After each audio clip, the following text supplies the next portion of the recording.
یہ ویڈیو صرف ایک جنگ پر نہیں بلکہ ایک پوری قوم پر ظلم کی 75 سالہ تاریخ پر مبنی ہے۔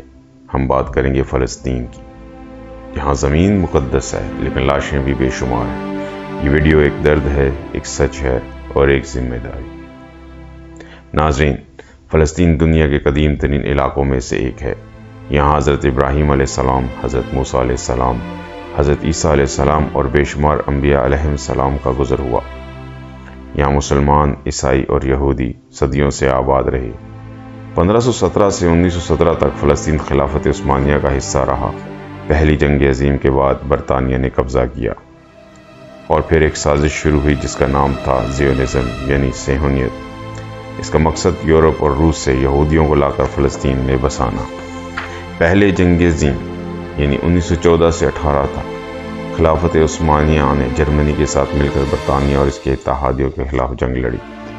جنگ کے خاتمے پر خلافت عثمانیہ ٹوٹ گئی اور اس کے بیشتر عرب علاقے، جن میں فلسطین بھی شامل تھا، برطانیہ اور فرانس کے زیر تسلط آ گئے۔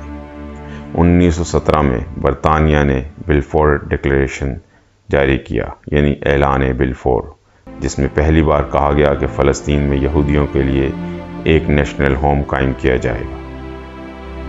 صہیونیت ایک سیاسی تحریک ہے جو 19ویں صدی کے آخر میں یورپ میں ابھری، جس کا مقصد یہ تھا کہ یہودیوں کے لیے ان کا تاریخی وطن یعنی فلسطین دوبارہ حاصل کر کے وہاں ایک آزاد ریاست قائم کی جائے۔ اس تحریک کے بانیوں میں تھیوڈور ہرزل کا نام نمایاں ہے۔ اس تحریک کو برطانوی سامراج کی حمایت حاصل ہوئی، خاص طور پر اعلان بلفور کی شکل میں۔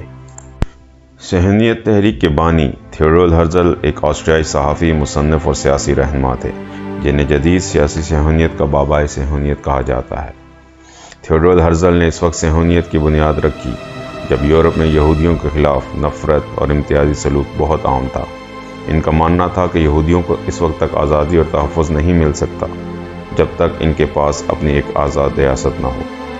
اس لیے انہوں نے یہودیوں کے لیے ایک قومی وطن کے قیام کی جدوجہد شروع کی، جس کا مرکز فلسطین تھا، وہی خطہ جو تاریخی طور پر بنی اسرائیل سے منسوب کیا جاتا ہے۔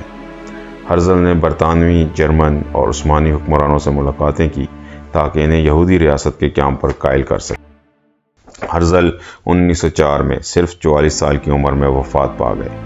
ابتدا میں ویانا میں دفن کیے گئے، لیکن 1949 میں ان کی میت کو اسرائیل منتقل کیا گیا اور یروشلم میں ماؤنٹ ہرزل میں دفن کیا گیا، جو آج اسرائیل کے قومی قبرستان کے طور پر جانا جاتا ہے۔ لیگ آف نیشنز انتدابی حکمرانی پہلی جنگ عظیم کے بعد ایسا بین الاقوامی نظام تھا جو لیگ آف نیشنز یعنی عصبۃ الامم نے قائم کیا تاکہ ان علاقوں پر عارضی طور پر فاتح ممالک خصوصاً برطانیہ اور فرانس کی نگرانی میں حکومت کی جا سکے، جو خلافت عثمانیہ یا جرمنی سے چھینے گئے تھے۔ فلسطین، اردن اور عراق پر برطانیہ کا انتداب قائم کیا گیا۔ شام اور لبنان پر فرانس کا انتداب قائم کیا گیا۔ 1920 سے 1948 تک فلسطین پر برطانیہ کے تحت حکومت کی گئی۔ یہ مینڈیٹ دراصل لیگ آف نیشنز کی جانب سے برطانیہ کو ایک نگران قوت کے طور پر دیا گیا تاکہ وہ فلسطین کو ترقی دے کر خود مختاری کی طرف لے جائے، مگر اس ترقی کے پردے میں برطانیہ نے صہیونیوں کو سپورٹ کر کے وہاں یہودیوں کی آباد کاری کروائی اور مقامی فلسطین عربوں کے حقوق کو نظر انداز کیا۔ مینڈیٹ کے مقاصد کی آڑ میں اصل نے یہودیوں کو فلسطین میں زمین خریدنے اور بسنے کی کھلی اجازت دی گئی۔ اعلان بلفور 1917 کے تحت فلسطین میں یہودی قومی وطن کی بنیاد رکھی گئی۔ فلسطینیوں کی بغاوتوں کو سختی سے دبایا گیا۔ مینڈیٹ رول کا مقصد بظاہر ترقی، تعلیم اور خود مختاری کی تیاری تھا، مگر اصل میں یہ سامراجی طاقتوں کا ایک نیا روپ تھا جس کے ذریعے وہ مقبوضہ علاقوں پر اپنے مفادات کے مطابق حکومت کرتے رہے۔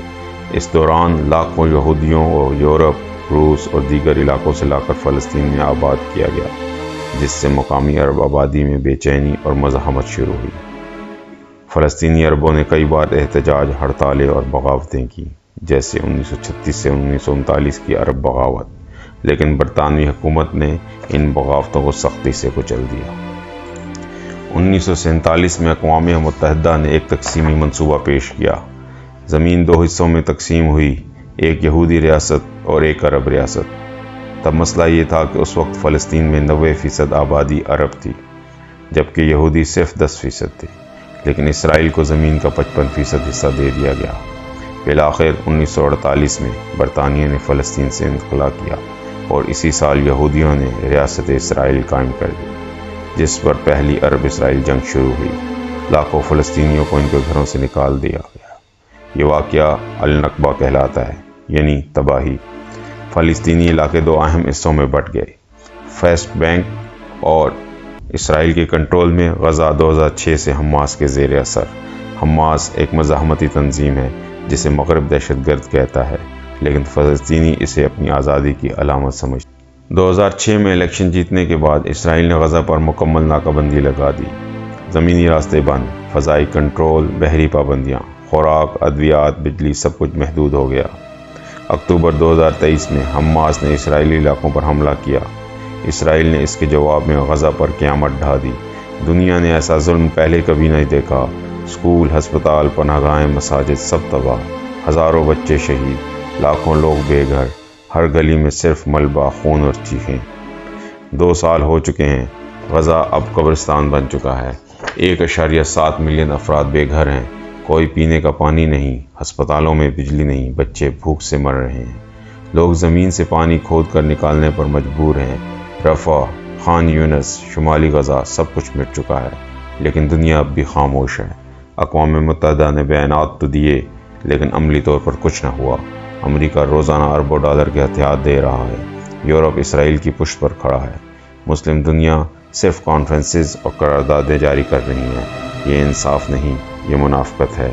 یہ صرف فلسطینیوں کی لڑائی نہیں، یہ انسانیت کی بقا کی جنگ ہے۔ کیا بچے صرف اس لیے مریں کہ وہ فلسطینی ہیں؟ کیا ماں کی گود میں بچہ شہید ہو جائے اور دنیا صرف افسوس کرے؟ نہیں ناظرین، یہ وقت ہے کہ ہم بیدار ہوں، کہ ہم خاموشی توڑیں، کہ ہم سچ کو آواز دیں۔